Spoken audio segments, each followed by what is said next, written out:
اچھا مجھے بتائیں مینٹل ہیلتھ کو لے کر سب سے بڑی غلط فہمی کیا ہے؟ اچھا دانیال، مینٹل ہیلتھ شروع سے ہی نا بڑا اس طرح کا ٹاپک ہے کہ اس کے ساتھ بہت سارے ٹیگز اٹیچڈ ہیں، اس کے ساتھ ڈفرینٹ قسم کے اسٹگما اٹیچڈ ہیں. لوگ ایسے ہی ہے نا، اور لوگ بہت کھل کے بات نہیں کرتے اس چیز پر.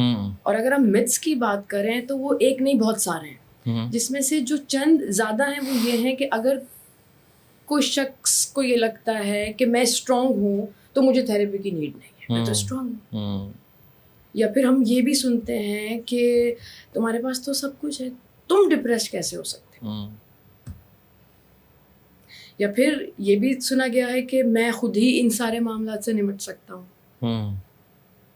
تیسرا یا ایک اور بھی ہوتا ہے کہ کیا تھیراپی ورک کرے گی یا نہیں.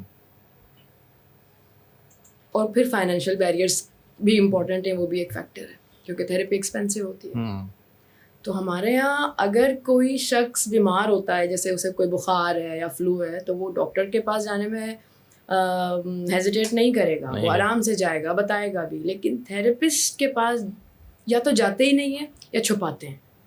بہت سی بات کی آپ نے کہ کیونکہ جب آپ بیمار ہوتے ہیں تو آپ کے پاس نا سمٹمز واضح ہونا شروع ہو جاتے ہیں آپ کے، اور وہ سمٹمز ہوتے ہیں کہ آپ کو بخار ہوگی، آپ کو کھانسی ہے، آپ کو مختلف قسم کی تکلیف ہو رہی ہے.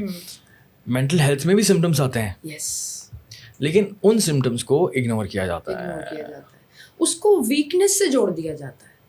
یا پھر کہ اگر آپ اسٹرانگ ہیں تو آپ کو کیا ضرورت ہے کسی تھیراپسٹ کے پاس جانے کی، آپ خود ہی ڈیل کر سکتے ہیں.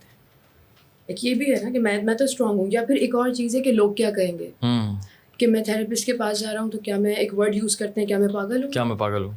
تو یہ بڑا اسٹرانگ ایک وہ ٹیگ لگا دیا ہے تھیراپسٹ کے پاس، تو لوگ اس کو اتنا اوپنلی ایکسیپٹ نہیں کرتے ہیں. اور اگر کچھ لوگ سیکھ بھی کر رہے ہیں نا تو وہ بتاتے نہیں ہیں. آئی ہیو اے فرینڈ، ان کے ساتھ یہی پرابلم ہے کہ ان کی مینٹل ہیلتھ بہت زیادہ خراب ہے اپنی فیملی کے ایشوز کی وجہ سے. تو ان کو میں نے کہا کہ آپ جو ہے وہ تھیراپی کے لیے جائیں. انہوں نے کہا کہ نہیں یار، تھیراپی کے لیے تو پاگل جاتے ہیں. میں نے بولا اللہ اکبر. اور وہ جو دوست ہیں وہ کافی زیادہ پڑھے لکھے ہیں. تو اس کے بعد انہوں نے یہ بات کی، اور پاکستان میں بھی نہیں رہتے، انگلینڈ میں رہتے ہیں. سو میں نے کہا کہ یار یہ تو بڑی حیرت کی بات ہے کہ اتنے پڑھے لکھے لوگ بھی اور اتنے ایکسپوجر والے لوگ بھی یہ سوچ رکھتے ہیں، یا پھر ان کو اتنی اویئرنیس ہی نہیں ہے انفارچونیٹلی. اور مجھے یہ سمجھ نہیں آتا کہ لوگ کیوں نہیں مانتے کہ جس طرح دوسرے النیسز ہیں یا کنڈیشن ہیں، جیسے ڈائبٹیز یا فلو ہے یا بخار ہے یا بلڈ پریشر ہے، اسی طرح سائیکولوجیکل کنڈیشنز بھی ہوتی ہیں اور وہ سمٹمز بھی شو کر رہی ہوتی ہیں. اینڈ دین انفارچونیٹلی ان کو جب اگنور کیا جاتا ہے تو وہ اتنے بڑے ہو جاتے ہیں کہ پھر وہ قابو سے باہر ہو جاتے ہیں.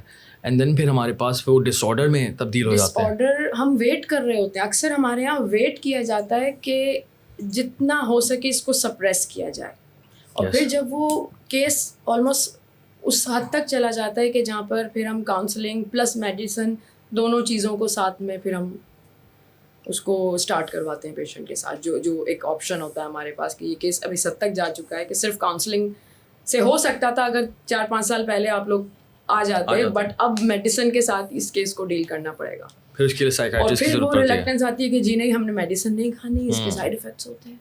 وہ والی چیز. میں بہت قریب کے میرے کیسز ہیں جن پر میں یہ جینوئنلی کہوں گا، اپنے ایکسپیرینس کے مطابق کہوں گا کہ میڈیسن سے کے بارے میں بھی بہت زیادہ ایک متس ہیں اور بہت زیادہ باتیں ہیں. مجھے نہیں پتا کہ کتنے ایسے کیسز ہیں جو کہ ہمیشہ میڈیسن پر ہی سروائیو کرتے ہیں اور میڈیسن نہیں چھوڑتے. میرے سامنے ایسے بھی کیسز ہیں جنہوں نے کچھ مہینہ میڈیسن کھائی، 2 مہینہ 3 مہینہ میڈیسن کھائی اور اس سے وہ صحیح ہو گئے، اور اس کے بعد ان کو میڈیسن کی کبھی ضرورت نہیں پڑی، آج تک نہیں پڑی. ایسا ہے؟ ہاں، ڈیپینڈ کرتا ہے کہ میڈیسن کس طرح اسٹارٹ کروائی گئی اور کس طرح اس کو چھوڑا گیا. یہ 2-3 مہینے کہہ رہا ہوں، لیکن ایسے بھی کیسز ہیں کیونکہ 1 سال تک پورا پروسیس تھا، پورا کورس ہوا، اور اس کے بعد جو ہے وہ کہانی بالکل ایسی چینج ہو گئی کہ وہ انسان نارمل ہو گیا. بالکل.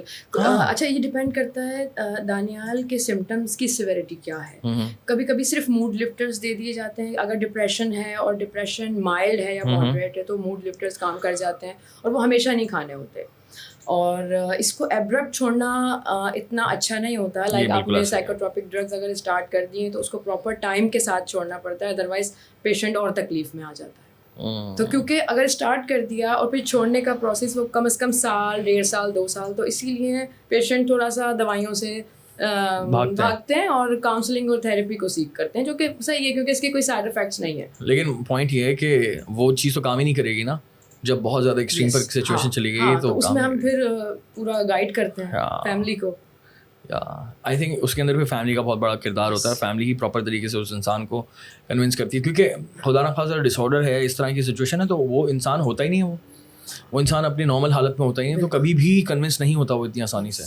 بہت سارے ایشوز ہوتے ہیں اور پھر بہت ساری ذمہ داریاں فیملی پر بھی آ جاتی ہیں. ایسا ہی ہے, ایسا ہی ہے. تو اگر فیملی کو پتہ ہوگا, اویئرنیس ہوگی, تو تبھی تو وہ اس کی ہیلپ کر پائیں گے.